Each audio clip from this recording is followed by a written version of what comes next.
محترمو اوریدونکو ستاسو پام راړو د الحاج مفتی جان محمد راشد صاحب د قرآن کریم تفسیر او ترجمه درس ته.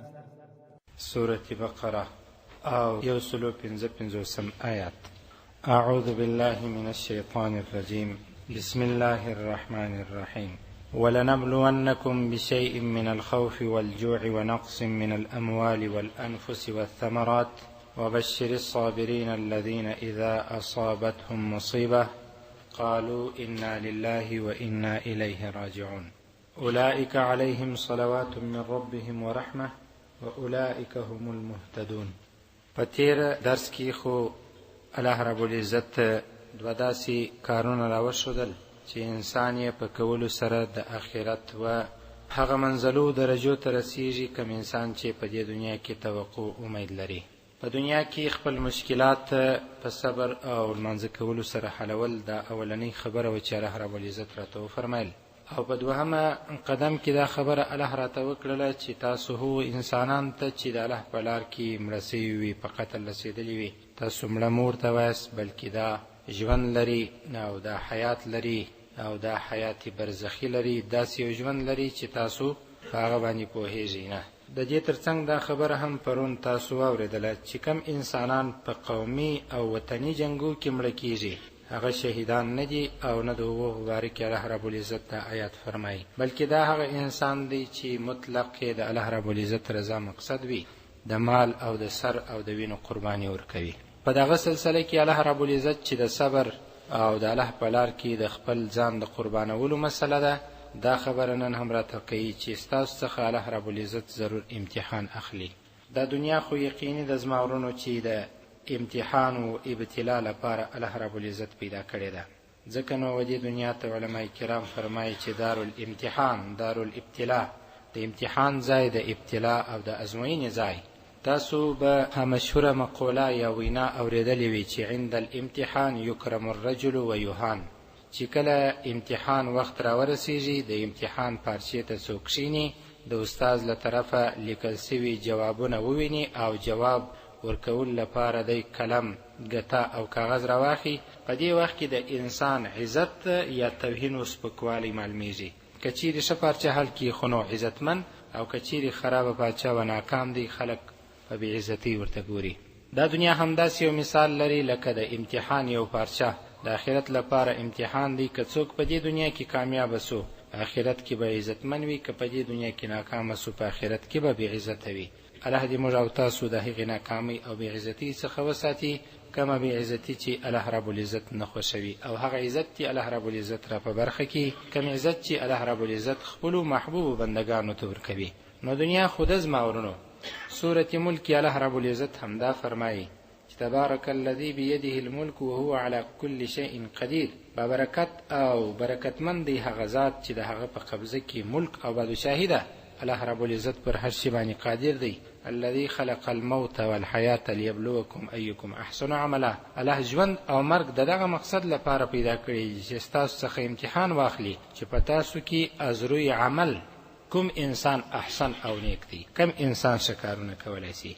نو زما ورونو کله کله الله رب العزت د انسان امتحان په دې دنیا کې داسې اخلي چې د بیره باندې مسلطه کی، خوف او بیره باندې مسلطه کی، او داسې بیره وي دشمن پر د مسلط وي، غالب وي، ناحقه تشویش او په زړه کې خفګان ورته حاصل وي.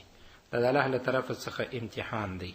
تاسو یو څه متوجه سئ دغه امتحانات چې الله رب العزت په انسانانو او بندگانو مسلمانانو کوي، دا هغه وعده ده چې الله رب العزت په قرآن کې 14 پیړۍ مخکې کړې وه. سورة محمد کې هم الله رب العزت دا فرمایي ولنبلونکم حتی نعلم المجاهدین منکم والصابرین ونبلو اخبارکم.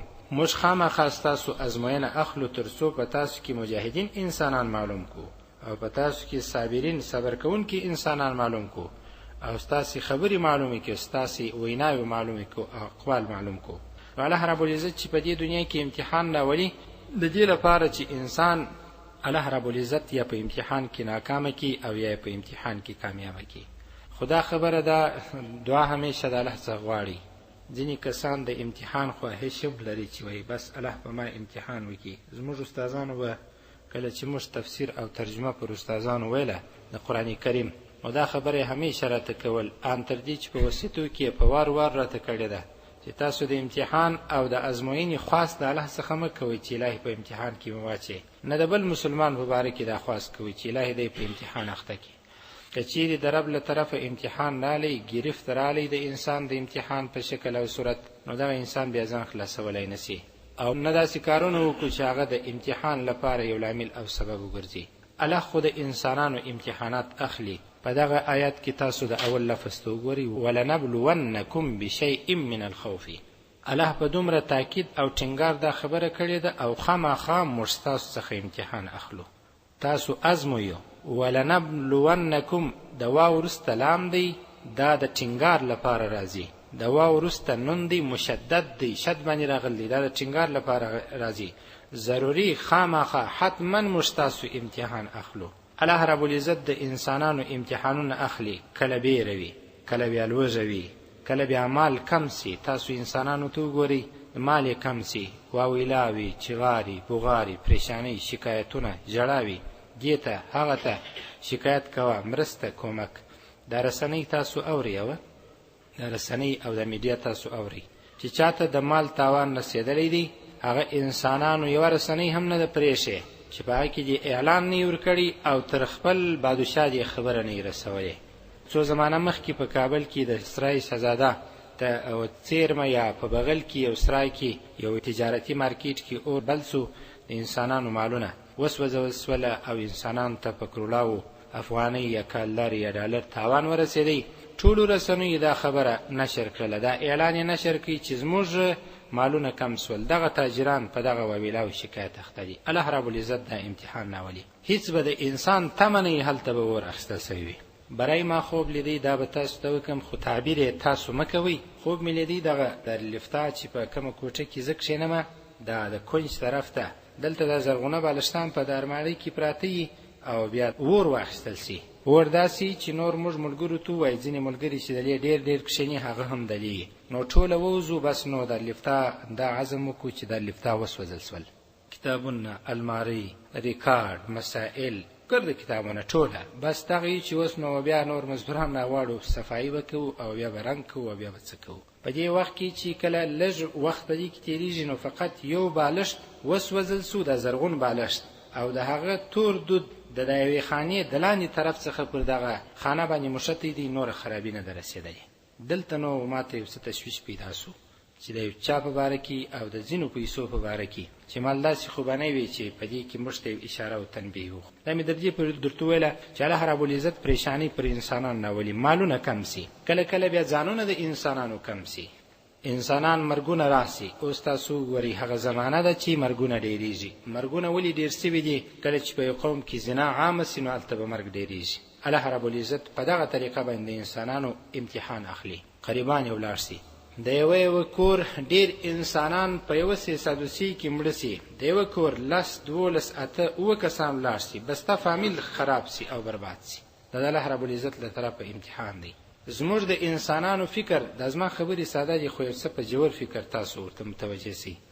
زموږ د انسانانو فکر دا دی چې امتحان به داسې وي چې د اسمان څخه به جبریل علیه السلام راځي او بیا به چیغه او اواز کوي، یا امتحان دا دی چې مځکې ته امر وسو چې حرکت وکړه، زلزله رالل، غرو ته امر وسو چې د خپل ځای څخه وشورېږي. دغه زموږ د ډېرو انسانانو په دماغ کې شته چې دې ته امتحان ویل کېږي.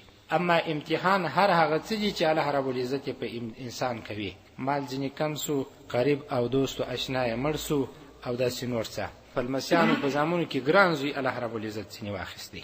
تاسو به دا کسان څه اورېدلي وي، وایي دا مې هغه زوی و چې ټوله کاروبار پر ده باندې راټولو. الله رب العزت د پلار تر مخه هغه زوی ځینې واخلي، د پلار تر مخه. او کله کله بیا د انسانانو په باغو میوو کې کمې راسي. تاسو به لیدلي وي چینجي وکړي، تیز باران باندې وسي، د موسمي باران نه وي، بې وخته باران وي او وروسته باران وي، د سیزن او د موسم باران نه وي، باغونه ولاړ سي، تا کانګور کړي دي، پر درخو باندې انار زړیږي، مګر وراسته سي، چینجی وکړي، بله خرابي ورته راسي، میوې کمې سي.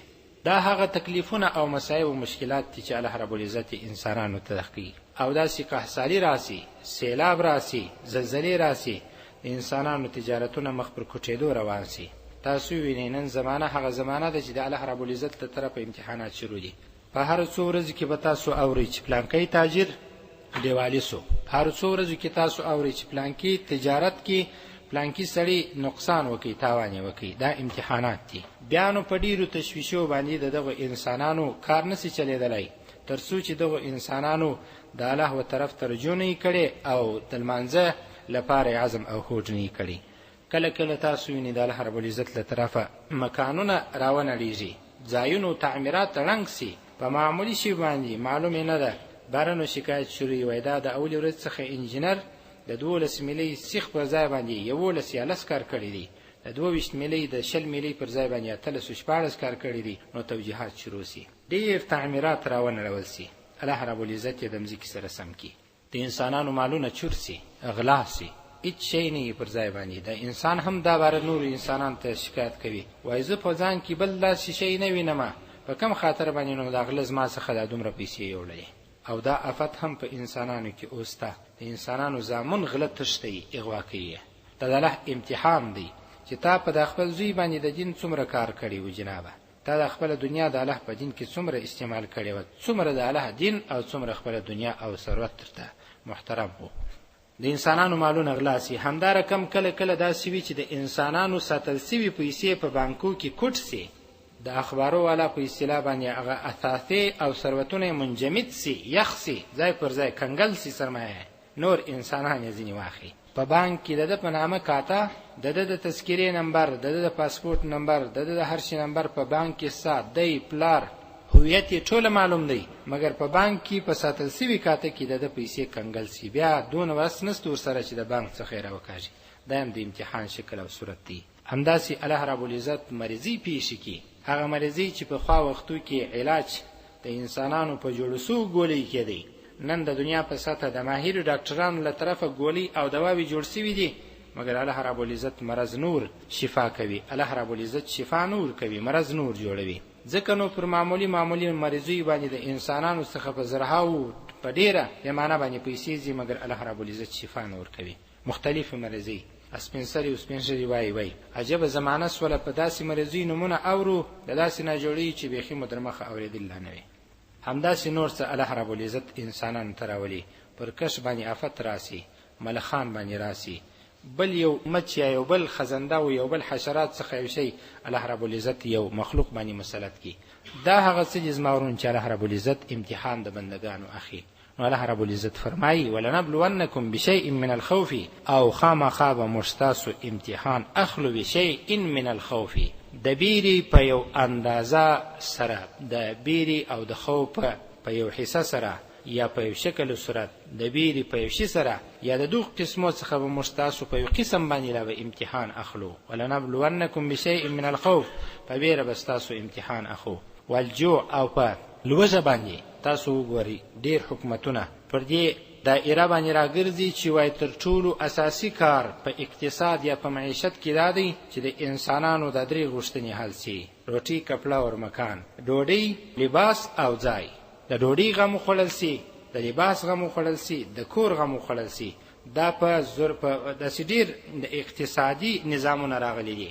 اشتراکي نظام دغه ته کار وکي، سرمایدارانه نظام دې ته کار وکي، کپیټالیزم، سوشلیزم چې ورته وایي، د دوالو نظامو ودې ته کار وکي چې د انسانانو د ډوډۍ غم خوړل سي، او د انسانانو د مکان او د استوګنې د ځای غم خوړل سي، د انسانانو د لباس غم خوړل سي.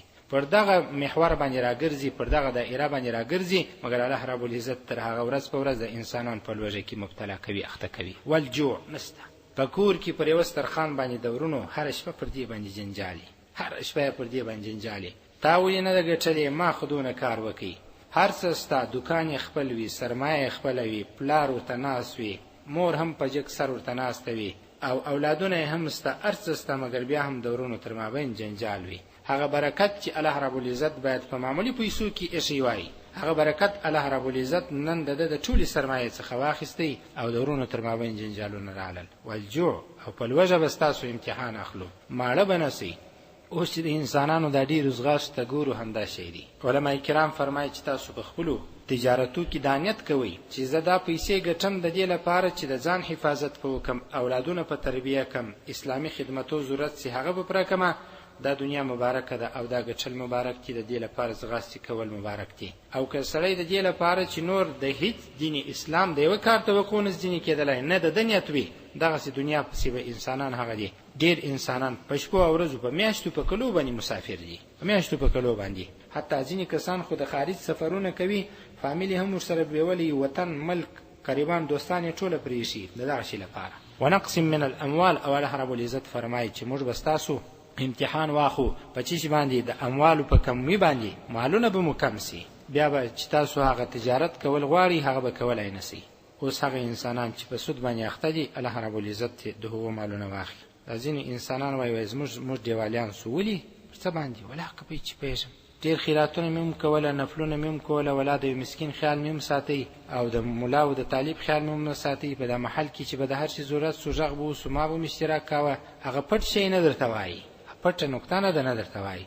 د یو چا په باره کې همداسې خبرې وي، همداسې موږ پېژندله، دغسې یې کوله. مګر ډېره زمانه وروسته دا څرګنده سول د ده د خولې څخه چې ما ته پلانکي پیسې راکولې، ما په سود ورچلولې. ونقسم من الاموال، الله داسې نیستي کړلې، داسې بربادي کړلې، داسې ختمې سولې چې پوروړي هم ورته اریان دي چې ستا په سرمایه وسول څه. نه دي موټر چپا سو، نه ته مړ سولې، نه ته دای سولې، نه بله پیښه سول، نه څوک درته درېدل دي، نه غله در راوښتي دي، ستا سرمایه سول څه. الله رب العزت د انسانانو په باره کې بالخصوص چې سودخواري دي داسې فرمایي چې زما له طرفه د جنګ اعلان دی، اوس به ستاسو مالو امتحان زه اخلم، مالونه ورک سي، هېڅ درک یې نه معلومېږي. الله دې نجات راکړي. دا دعاګانې کوئ او د دې دپاره علیده دوه برکات لمونځ کوئ چې الله د ویرې امتحان نه راڅخه واخلي، د لوږې امتحان او د مالو د کمیدو امتحان راڅخه وانخلي. بیا به نو په کورنۍ کې جنګونه شروع. والانفس، او د ځانو امتحان الله رب العزت فرمایي نفوس او انسانان به زه درڅخه واخلم، ستاسو د سرو څخه به یې ټول کم. او ستاسو د سرو څخه چې زما ورونو علما کرام پورته کېږي، دا یو امتحان دی. یوازې ستا زوی امتحان نه دی چې مړ سو، لور دې مړه سوله امتحان نه دی. ستاسو څخه هغه انسانان ټولېدل چې ستاسو دین په خوندې دی، دا هم عظیم او لوی امتحان وبولئ. والثمرات، او ستاسو میوې به کمې سي، د میوو امتحان. باغ ولګول سو، کښتګر و بزګر پکښې ستړي سو، اوبه پر وخت ورکول سولې، تخم پکښې وپاچل سولو، مځکه واړول سوله، او د ورځې او د شپې نګرانان باندې اخته و مصروفه وه، نګراني یې کول. د کال په اخر کې چې حساب وکړي 2 لکه یې له د بازاره پور وړي صحرایي سړي. وبشر الصابرین الذین اذا اصابتهم مصیبه، وبشر الصابرین، او زیری ورکوو انسانانو ته چې هغه صبر کوونکي وي. دغه انسانان چې صبر کوي، دغه انسانانو ته زیری ورکه. د چی شي زیری ورکه؟ الله رب العزت فرمایي صابرینو انسانانو ته، الذین، هغه انسانان اذا اصابتهم چې کله ورسیږي به دوی ته مصیبت غم، قالو دوی وایي انا لله، بېشکه موږ د الله لپاره یو، و انا الیه راجعون، او موږ الیه د الله و طرف ته راجعون، بیرته ورتلونکي یو، رجوع کوونکي یو، الله رب العزت ته به بیرته ورځو. دغو انسانانو ته زیری ورکه. د چی شي زیری ورکه؟ وبشر الصابرین الذین اذا اصابتهم مصیبه. زیری وروسته دا دی چې پر دغو انسانانو به د الله له طرفه رحمتونه وي، دغو انسانانو باندې به د الله رب العزت له طرفه خاصې پیرزوینې وي، او دغه انسانان لارې یافته دي. یا دغو انسانانو ته د دې زیری ورکه چې تاسو په امتحانو کې کامیاب سولاست، چې کله مصیبت درته راورسېدی انا لله و انا الیه راجعون وایست، چې کله مصیبت درته راورسېدی دغه لفظ وایست. کله کله ډېر انسانان وروسته زه یو څه احادیث هم انشاءالله تعالی د کتاب څخه وایم، حدیث ډېر وپیدېدلی مې نه سوی، وخت هم کم نو د کتاب څخه یې درته وایم انشاءالله تعالی. نو دغه انسانان ډېر کله چې غم چاته ورسېږي انا لله و انا الیه راجعون یې هېر وي، نه وایي. اولئک علیهم، دا کسان دي چې پر دوی به صلواتون رحمتونه وي من ربهم، د دوی د رب له طرفه، و رحمتون، او خاص پیرزوینې به وي، خاص رحمتونه به وي. او د دې سره سره اولئک هم المهتدون، او دا کسان به لارې یافته وي، هدایت به الله رب العزت ورته کړی وي. حضرت عمر رضی الله عنه فرمایي وایي څومره عجیبه خبره ده، یو خو د الله له طرفه پر دغو انسانانو صابرو انسانانو باندې د الله رحمتونه دي، بیا خاص رحمتونه دي. تر دې ډېر عمده او بهترین شی دا دی چې الله رب العزت د دغو انسانانو په باره کې وفرمیل و اولئک هم المهتدون، دغو انسانانو ته الله لار وروښول، دغو انسانانو ته الله چې شکلل الله لار وروښول، الله رب العزت د ګمراهۍ څخه وساتله. نو خبره همدا د زما ورونو چې څومره انسان ته مشکل پیښیږي هغومره صبر وکړي. زه یو څه احادیث وایم چې تاسو ورته متوجه هم سئ. خبره بیرته هغه ده چې الله رب العزت ستاسو څخه امتحان اخلي. دا امتحان چې الله رب العزت زما ورونو زموږ څخه اخلي وجه چې شته، وجه هم داده وما اصابکم من مصیبة فبما کسبت ایدیکم ويعفو عن کثیر. الله رب العزت په سورۃ شورا کې فرمایي چې تاسو ته کم مصیبت در رسیږي د تاسو د خپل لاسو په خاطر باندې. تاسو لاسونو داسې کارونه کړی وي چې د هغو په خاطر باندې په ذریعہ باندې و تاسو ته غم او مصیبت رسیږي. و د دې غم او د دې مصیبت څخه د نجات طریقه باید څه شي وي؟ هغه دا لار ده چې الله رب العزت ته موږ صبر وکړو او یا په لمانځه باندې د الله رب العزت څخه کومک وغواړو. الله رب العزت د ټولو هغو انسانانو په باره کې چې هغه پر غمو باندې تکلیفو باندې صبر کوي دا فرمایي وبشر الصابرین الذين اذا اصابتهم مصیبه قالوا انا لله وانا الیه راجعون. یو حدیث شریف کې راځي حضرت ابوبکر رضی الله عنه فرمایي موږ نبی کریم صلی الله علیه وسلم ته دی فرمایي چې وویله چې دغه آیات د نازلېدو وروسته نو د نجات او د کامیابی صورت چی شي؟ دغه آیات ولنبلونکم بشیء من الخوف والجوع. دغه آیات د نازلېدو وروسته نو د نجات او د کامیابی صورت چی شي؟ او حال دا چې هر انسان د خپل عمل بدله اخیستې ده او بدله ورکول شوې ده. نبی کریم صلی الله علیه وسلم فرمایل چې ابوبکر الله رب العزت ته ته مغفرت وکي. آیا تاسو نه مریضان کیږئ؟ تاسو ته تکلیف نه رسیږي؟ تاسو غمجن کیږئ؟ نه. تاسو ته مصیبت نه رسیږي؟ حضرت ابوبکر رضی الله عنه ورته فرمایي چې وو دا ټول شان رسیږي. نبی کریم صلی الله علیه وسلم ورته فرمایي چې د دغه شانو په ذریعہ باندې الله رب العزت تاسو د ګناهو بدله درکوي. چا ګناه وکړل الله رب العزت مریض کی ګناه ځینې لري رسوله. چا ګناه وکړل الله رب العزت بل تکلیف ورورسوي ګناه ځینې لري رسول. غم ورورسېدی ګناه کړي و دغه غم په وجه الله رب العزت ګناه ځینې لري کړل. یو حدیث شریف کې ورلازي نبی کریم صلی الله علیه وسلم ورته فرمایل چې ابوبکر ته او ستا ملګری اصحاب هغه انسانان چې مؤمنان دي په دې دنیا کې د خپل ګناهو بدله پیدا کوي مومي ان تر دې چې الله رب العزت سره په داسې حالت کې ملاقات وکي چې دوی سره به ګناه وینه مګر نور انسانان چې کافران دي د هغوی ګناهونه جمع کیږي ان تر دې چې د هغو ټول انسانانو سزا به الله رب العزت د قیامت پر ورځ ورکړي. اوس مؤمنانو دغه تکلیفونه چې پر موږ راځي او بیا خصوصا د کفارو له طرفه دا په ډیر ورین تندې باندې زه درته وایم چې ګالي الله رب العزت په دې باندې زموږ ګناهونه معفوي. هغه ګناهونه چې راڅخه سوي دي هغه معفوي. د الله رب العزت سره په داسې حالت کې ملاقات کوو چې الله رب العزت به راڅخه راضي وي. یو بل حدیث شریف کې راځي ابو موسی اشعری رضی الله عنه فرمایي چې نبی کریم صلی الله علیه وسلم فرمایل کم بنده ته لږ تکلیف ورسیږي هغه د ګناه په وجه رسیږي او الله رب العزت چې چاته معافي کوي هغه ډیره زیاته ده. ورسته نبی کریم صلی الله علیه وسلم دا آیات تلاوت کړي وما اصابکم من مصیبه فبما کسبت ایدیکم ويعفو عن کثیر. تاسو ته مصیبت او غم رسیږي تاسو د خپل کارونو په وجه باندې. بل حدیث شریف کې راځي ابو هريره رضی الله عنه فرمایي نبی کریم صلی الله علیه وسلم فرمایل الله رب العزت چې د چا په باره کې د خیر اراده وکړه الله رب العزت په تکلیف کې اخته کی. یو حدیث شریف کې دا راځي نبی کریم صلی الله علیه وسلم فرمایي چې الله رب العزت چې د کم انسان لپاره یو درجه مقرره کړې وي هغه درجه ته دغه انسان د خپل عمل په وجه نسی رسیدلی عمل بیا کمزوري وي د ګناوي الله رب العزت دغه انسان ته د په جسم کې یا په مال کې یا په اولادو کې په یو غم له مبتلا کی الله رب العزت پر هغه تکلیف او مصیبت باندې د صبر هم ورکي ان تر دې چې الله رب العزت یې دغه صبر په وجه باندې هغه درجه ته ورسي کومه درجه چې الله رب العزت وخت له لپاره لیکلی و. یو بل حدیث شریف کې راځي ابو هريره رضی الله عنه فرمایي نبی کریم صلی الله علیه وسلم فرمایل کوم انسان ته چې کم تکلیف مرض فکر غم اذیت ورسیږي ان تر دې چې د ته زوز لاولګيږي او زوز په د باندې جکسي الله رب العزت دغه زوز په ذریعہ باندې دغه انسان د ګناهو کفاره وی دغه انسان ګناهونه لري کوي. د الله په لار کې یو زوز په چا جګیدل دا هم د انسان د ګناهونو لپاره کفاره ده.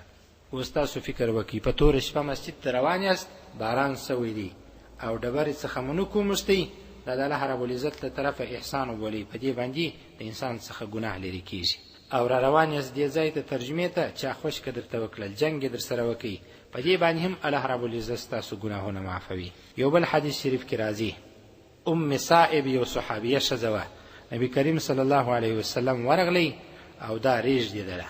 نبی کریم صلی الله علیه وسلم ورته فرمایل چې څه خبره ده ولی ریج دی ورته ویل چې تبه مې ده د تبي ته بد الفاظ ویل بدی بیان کړه. نبی کریم صلی الله علیه وسلم ورته ویل چې تبي ته بد موایا ولی چې الله رب العزت د بنی آدم او د انسان ګناهونه د تبي په ذریعہ باندې داسې ختموي لکه د اور په ذریعہ چې د اوسپنې څخه د هغې زنګ ختمیږي. الله رب العزت چې کله انسان ته د سر درد ورسوي او تبه ورته ورسیږي، د انسان د بدن څخه ګناهونه داسې ختمیږي لکه په اور چې د اوسپنې څخه زنګ او خیره ختمیږي. بل حدیث شریف کې راځي، حضرت انس رضی الله عنه فرمایي چې نبی کریم صلی الله علیه وسلم فرمایل الله رب العزت چې د یو چا په باره کې د بنده په باره کې د خیر اراده وکړي نو په دنیا کې سزا ورکړي، او چې کله الله رب العزت د بنده په باره کې د شر اراده وکړي نو د هغه د ګناهو سزا بند کړي ان تر دې چې د قیامت په ورځ د ټولو ګناهو سزا ورکړي.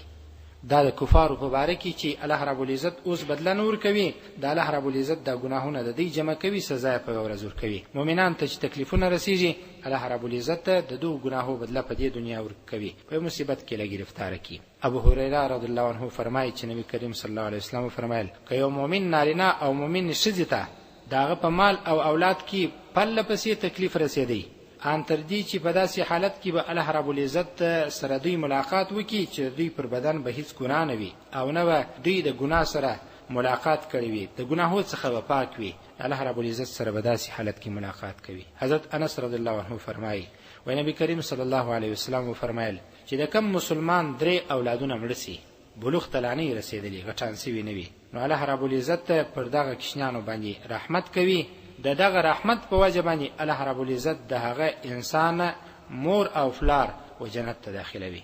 ابو سعید خدری رضی الله عنه فرمایي وایو واری ښځې جمع سولې نبی کریم صلی الله علیه وسلم نصیحت ورته وکړي او په دې کې دا ورته فرمایي چې د کم انسان 3 اولادونه مړ شي، 3 اولادونه چې د کم انسان مړ شي دا دغه انسان د دوزخ د ساتنې لپاره کافی دی او دغه 3 اولادونه سپر دي د دوزخ د ساتلو لپاره.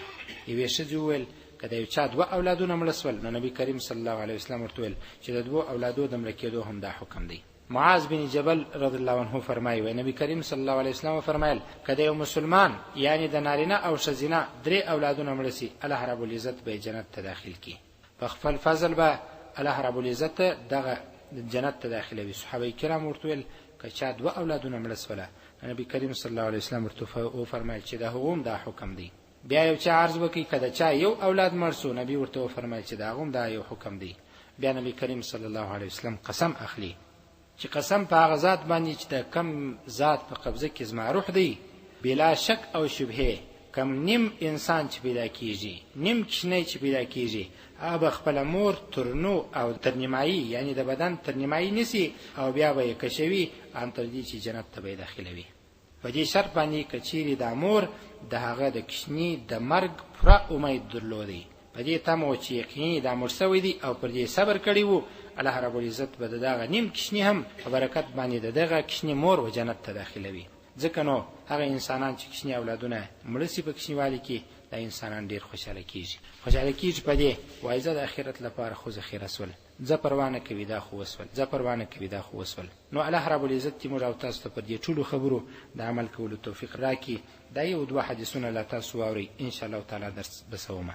یو حدیث شریف کې راځي نبی کریم صلی الله علیه وسلم فرمایل چې کله د انسان اولادونه مړ سي کښنه مړ سو هلک یا انجلی نو الله رب العزت فرشتو ته فرمایي چې تاسو زما د بنده د زوی د هلک یا د انجی لوري د یا زوی دی داغه روح قبض کی. فرشتي ورته وایي چې بیا الله رب العزت ورته فرمایي چې تاسو د هغه د زړه میوه مقبض کړله، دا د زړه ټوټه چې موږ وایو په عربي کې دا راځي چې تاسو ثمره فؤاده تاسو د هغه د زړه میوه قبض کړله. دی ورته وایي چې ورسته الله ورته فرمایي چې زما بنده څه ویل نو فرشتي ورته وایي چې ستا بنده ستا تعریف وکي او دا ویل انا لله و انا الیه راجعون. دا ویل الله رب العزت ورته فرمایي چې زما د بنده لپاره په جنت کې یو کور جوړ کړي او د هغه کور نوم بیت الحمد کښېږدي، د ثنا او صفت او د تعریف کور یې کښېږدي، دا نوم کښېږدي.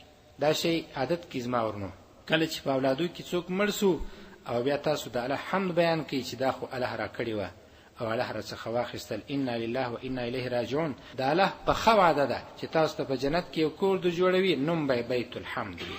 یو حدیث شریف کې راځي نبی کریم صلی الله علیه وسلم فرمایي که د مسلمان نارینه یا ښځې ته یو تکلیف ورسیږي او ورسته هغه تکلیف ریاد سي د ډیرې زمانه ورسته هغه تکلیف ریاد سي په هغه وخت کې بیا دی وای انا لله و انا الیه راجعون نو الله رب العزت و دغه انسان ته هغه اجر ورکوي، هغه مزدوري ورکوي په کوم ورځ چې ودته هغه غم رسیدلی وو. مثلا لس کاله مخکې تکلیف رسیدلی وو، اوس ته انا لله و انا الیه راجعون وای در په یاد سو. په دا وخت کې الله رب العزت د هغې ورځې ثواب درکوي کوم ورځ چې وتا ته غم رسیدلی وو. حضرت ابو هريره رضی الله عنه فرمایي چې نبی کریم صلی الله علیه وسلم فرمایل که په تاسو کې د چا د چوټې تسمه پریسي نو هم انا لله و انا الیه راجعون باید وایي، ځکه چې دا هم د غمو څخه یو غم دی. دلته باید یو څه خبره وکړو، که په تاسو کې د یو چا د چوټې و د چمپل تسمه پریسول هم باید انا لله و انا الیه راجعون وایست. اوس نو دا زموږ او ستاسو په کندهار کې دغه برق چې اوس لاړې یا رالی، او بیا خصوصا چې هلته د خپل شوق یو څه یو غزل و او یو ډرامه هم شروع وي، برق پر دې ځای ولاړ سي. نو څومره ښکنځل. اوس په دې وخت کې زموږ د پیغمبر محمد صلی الله علیه وسلم طریقه زموږ دا ده چې انا لله و انا الیه راجعون وایو.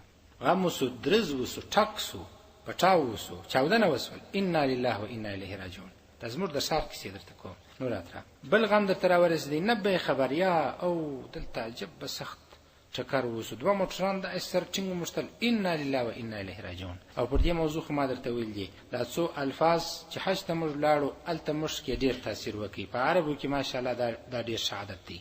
د خبرې د کولو سره سم د مقام او د ځای سره سم ځینې الفاظ وایي. که د ثنا و د صفت ځای و الحمدلله، که د پاکۍ ځای و سبحان الله، او که د ښه یو داسې ځای و چې په هغه باندې انسان تر و تازه کېدی ماشاءالله، او که د بدل ځای و بدله دې ورکول، یو چا نیکي در سره وکړل ته بدله ورکړې جزاکم الله جزاک الله احسن الجزاء. او دا شی چې کله به غم سو انا لله و انا الیه راجعون. دا عادت په وو کې ډېر وو. په موږ کې هم باید زما ورونو راسي، پر معمولي شي باندې د خونې څخه راوځو په درب باندې کشنی دروازه وواله انا لله و انا الیه راجعون. کشنی په خونه کې په زوره چغه در باندې وکړل انا لله و انا الیه راجعون. وی بیرولې یا تا خپل زوی بیروي ورته پټ وي، لوی بابا وي او پلار خپل زوی ته پټ دي ساتر سره تیروي، هغه یې وبیروي درس ورکه انا لله و انا الیه راجعون. الله دې زموږ په کورو کې دا طریقې راژوندۍ کړي. دا موږ معمولی بولو، حال دا چې دا ډېرې ښه او بهترینې طریقې دي. اوس نو تاسو خپل قیاس کړئ پر دې باندې نور شیان. حضرت ابن عباس رضی الله عنهما فرمایي چې نبی کریم صلی الله علیه وسلم وفرمایل که چا د مصیبت او غم په وخت کې انا لله و انا الیه راجعون وایي نو الله رب العزت دغه غم او دغه مصیبت تلافي خپله کوي، دا غم د انسان څخه لرې کوي، او الله رب العزت دغه انسان آخرت ورسموي، او الله رب العزت دغه ضایع سوي شي بدله الله رب العزت په ښه بدله ورکوي، نعم البدل ورکوي. دا ټول هغه څه دي زما ورونو چې الله رب العزت انسانان تور ښودلي دي. نو الله رب العزت دې پر موږ او تاسو یو خاص رحمت وکړي. که تکلیف ورسېدی پر دې به صبر کوو، که غم ورسېدی پر دې به صبر کوو، خو صبر لکه څنګه چې د خولې د الفاظو کار دی همداسې د زړه کار دی. همداسې پر دغو ټولو احادیثو چې الله رب العزت د عمل کولو توفیق را نصیب کړي. کوشش به انشاءالله تعالی کوو. دغه شی خو ډېر عام کړي، دغه نه دی. تاسو د سنټرو ته ورسئ، د سنټرو کې نه هغه انګلیسي والا دا پرې شي چې تاسو به چې راځي هم به وایاست ګډ مارنینګ، سهار چې راغله سهار مو په خیر، دا سلام دی که نه، او چې کله رخصتي سي بای بای، لاس عمر ته پوز د خدای په امان. اوس د انګلیسي د زده کړې لپاره زما د انګلیسي د زده کړې سره حساسیت نشته، زده یې کوي. صرف د دې ځای سره باید عبرت واخلو چې هلته د انګلیسي د زده کړې لپاره د سلام پر ځای ګډ مارنینګ یا بای بای همداسې نور الفاظ چا ښه کار وکړي ایکسلنټ دا ورته وایي، ډېر ښه ماشاءالله، دغسې الفاظ په انګلیسي ورته وایي. تاسو هم دا ترویج کړئ. بیا خصوصا په دغه کې په ټلیفون کې السلام علیکم ورحمت الله وبرکاتو لفظ عام کړئ. بلې هلو دا ځینې کسان عادت لري بلې السلام علیکم یا السلام علیکم بلې داسې وویل سي. دا ټوله شان عادت کړئ، انشاءالله تعالی الله رب العزت په برکتونو نازل کړي. الله دې د عمل کولو توفیق